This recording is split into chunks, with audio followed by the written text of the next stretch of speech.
Inilunsad ng UN Office for Disaster Risk Reduction ang Asia-Pacific Ministerial Conference on Disaster Risk Reduction sa bansa. Layong maintindihan ng iba't ibang bansang epekto ng climate change at mga aktibidad na nakasisira sa kalikasan. Si Clazel Cordelia sa report.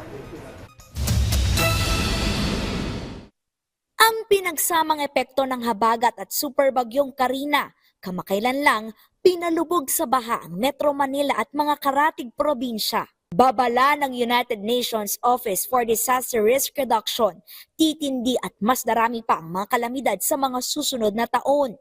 Disasters are expected to increase by 40% by 2030. We are building risk rather than decreasing it. We need the critical mass to achieve this change for the people in the Asia Pacific, that is the most disaster-prone region in the world.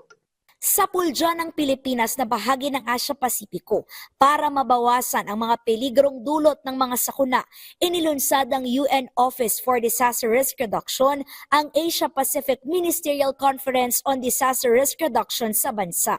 Ang Pilipinas ang magsisilbing host ng pagpupulong na layong maintindihan ng iba't ibang bansa ang mga banta ng nagbabagong panahon o climate change at mga aktibidad na nakasisira sa kalikasan at nakaapekto sa atin.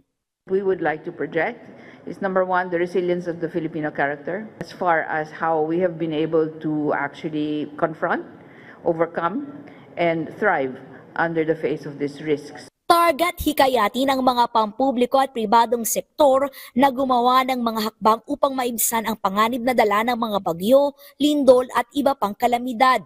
Gumamit ng teknolohiya tulad ng early warning system para maging handa sa mga sakuna at magkaroon ng pagkakataong makakuha ng pondo para sa disaster risk reduction projects. Risk financing as in insurance and the way we handle subnational risk is one of those areas which we need to actually build on. Our agricultural sector, of course, is in need of a stronger insurance capacity.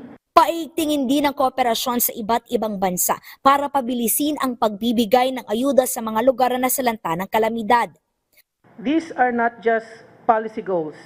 They are vital components of a comprehensive approach that ensures no one is left behind as we build safer, more resilient communities.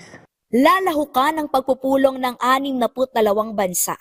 Magsisimula ito mula October 14 na magtatagal ng 4 na araw. Bukod sa pagiging matatag sa iba't ibang sakuna, makatutulong din ang event sa ating ekonomiya. Ito ay makaka-boost sa local economy natin. Magbibigay ng katibayan sa mundo na bukas ang Pilipinas. Bukas ang bagong Pilipinas para sa mga international conferences na makakatulong sa lokal na turismo, lokal na mga negosyo at iba't iba pang mga international na ugnayan. Clazel Cordelia para sa Pambansang TV sa Bagong Pilipinas.